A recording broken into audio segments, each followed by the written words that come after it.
Shalom, shalom. Call all y'all by Shem Havashai, by Shem Kakodash. Double honors to the apostles, elders, great millstone who rule well. Peace and salutations to the brothers and hopefully elect out there that pushing this word in truth and sincerity. This video is going to be make sure you have nothing to lose.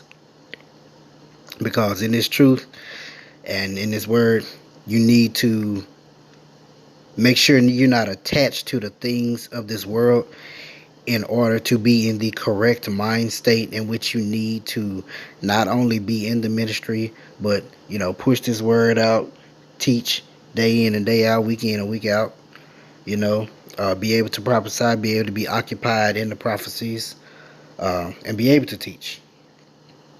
All right. You have to make sure that you're not attached to anything. Make sure you have nothing to lose, because when the time comes and your faith is truly tested, if you're attached to anything in this earth, or you're worried about losing anything in this earth, that could cause you to fall out. And I'm going to get a few scriptures on that. This is Luke chapter 14 and starting at verse 26. It says, "If any man come to me and hate not his father and mother and wife and children and brethren and sisters, yea, and his own life also, he cannot be my disciple." So that was a prerequisite. If you think about jobs or even classes, that was a prerequisite to being a disciple of Yahushua. You have to put off, or you have to hate, not a physical hatred like I hate you, not like that as an anger, but you can't put anything above this ministry. You can't put anything above the Most High. Whether it be your father, your mother, your wife, children, brethren, or sisters, and even your own self. You cannot put anything above the Most High power, Yahweh. All right. You have to be willing to lose those things, even those people, your family. All right. Not saying that you want to lose them, but you have to be able to, deal with if they don't want to, be in the trenches with, if they don't want to continue on with you or even listen to anything that you have to say, or they give you up, you have to be willing to continue in this ministry and move forward. All right. "And whosoever doth not bear his cross and come after me cannot be my disciple. For which of you intending to build a tower sitteth not down first and counteth the cost, whether he have sufficient to finish it?" You got to count the cost before you enter into this ministry. You got to count the cost. Is this something that you can continue on? Is this something that you're willing to bear through? Because you can't put your hand to the plow and look back. All right. "Least happily, after he hath laid the foundation and is not able to finish it, all that he behold, it began to mock him, saying, This man began to build and was not able to finish." You don't want to be mocked. You don't want to not finish it if you started out. You want to continue it. All right.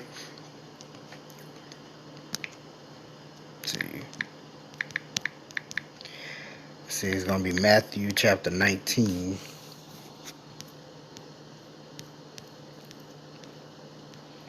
Verse 27. Matthew 19 and 27. "Then answered Peter and said unto him, Behold, we have forsaken all and followed thee. What shall we have therefore?" So what is your gift? We giving all this up. We giving up our mothers, fathers, children, wives, brothers, land, even our own life. We not worried about trying to prosper here in this kingdom. What we gonna receive for it? Peter was asking Yahushua that. And verse 28, Yahushua said unto them, "Verily I say unto you, that ye which have followed me in the regeneration, when the Son of Man shall sit in the throne of his glory, ye shall sit upon 12 thrones, judging the 12 tribes of Israel." He will make you judges. All right. He will make you great. He'll give you a great office, great power. The things you have seen Yahweh do, you shall do them things and better and greater. All right. He will make you great. And everyone that hath forsaken houses, or brethren, or sisters, or father, or mother, or wife, or children, or lands, for my name's sake, shall receive an hundredfold, and shall inherit everlasting life. You can't beat that. You're going to receive 100. For whatever you lost here, you'll get it back in the kingdom times 100. You can't beat that. All right? You got to be willing to give it up.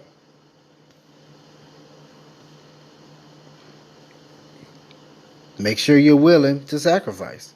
Make sure you're willing to let go. All right?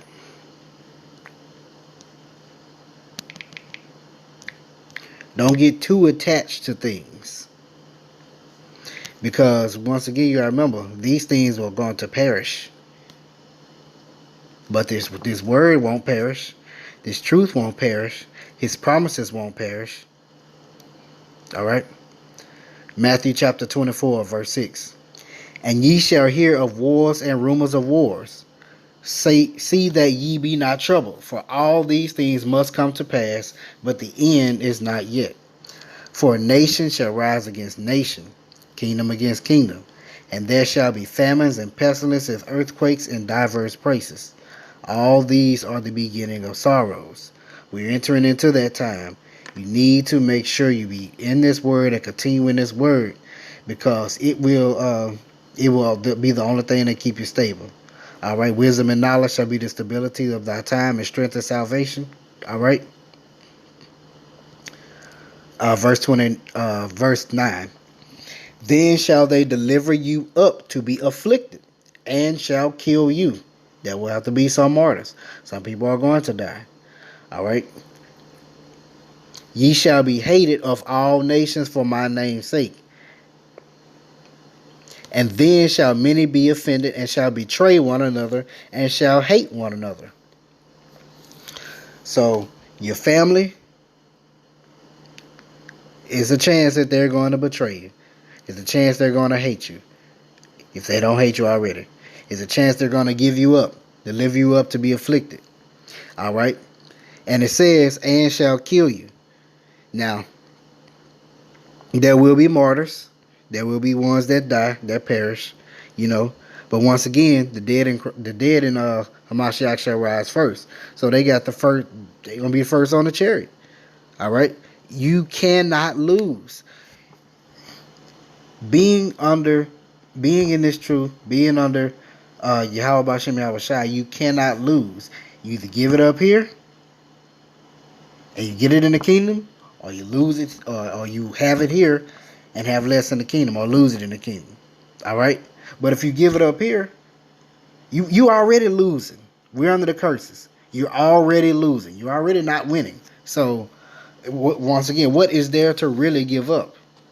All right? We're in a win-win situation. Having this truth, you're in a win-win situation. You cannot lose. All right? This is John chapter 15. I'm going to start at verse 18. It says, if the world hate you, ye know that it hated me before it hated you. If ye were of the world would love his own. But because ye are not of the world, but I have chosen you out of the world, therefore the world hateth you. All right? The world hated Yahushua.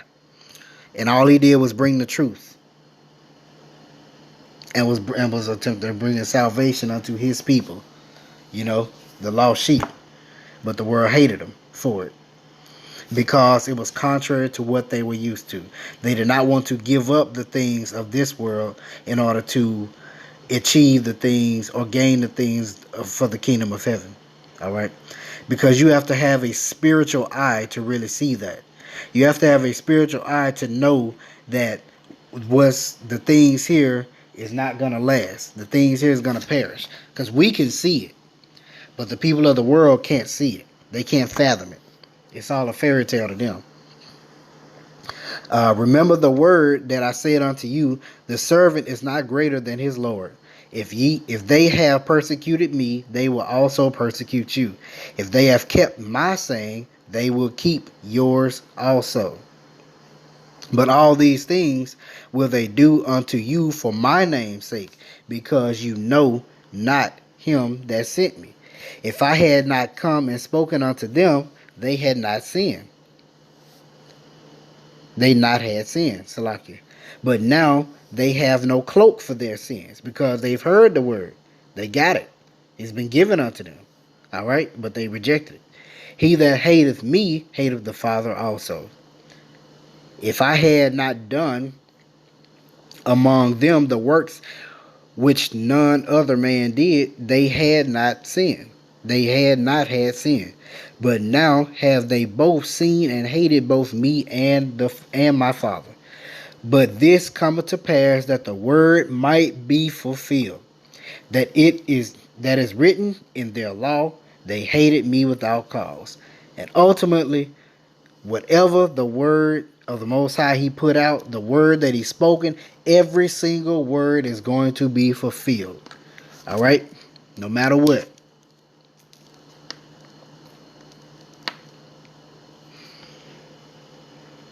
Every word is going to be fulfilled.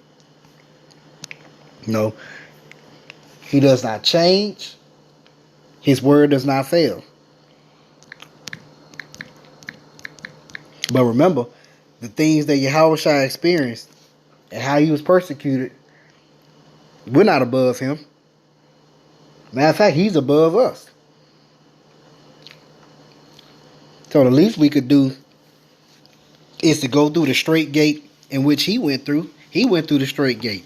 He went through those double straights. He went through those hard, rigorous times. All right? We could definitely do the same thing for him. He offered up that sacrifice unto us. Why can't we offer up our make our bodies a living sacrifice unto him? All right. 2 Ezra chapter 9, starting at verse 1.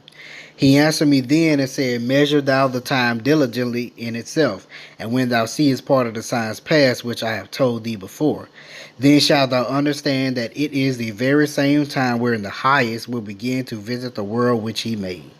Therefore, when there shall be seen earthquakes and uproars of the people in the world, then shalt thou well understand that the Most High spake of those things from the days that were before thee, even from the beginning.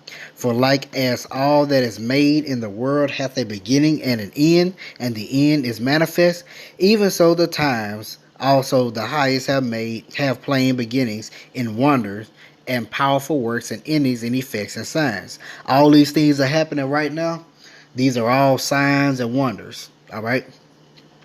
Most High has kicked it into another gear, a higher gear.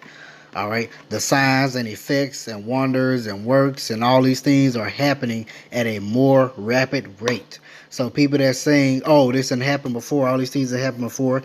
Yeah, some things may have happened before, but they haven't happened at this great or this high rate. All right. And not only that, along with that, you have the true children of the Most High waking up to who they are, along with these signs happening. That has never happened in history. All right.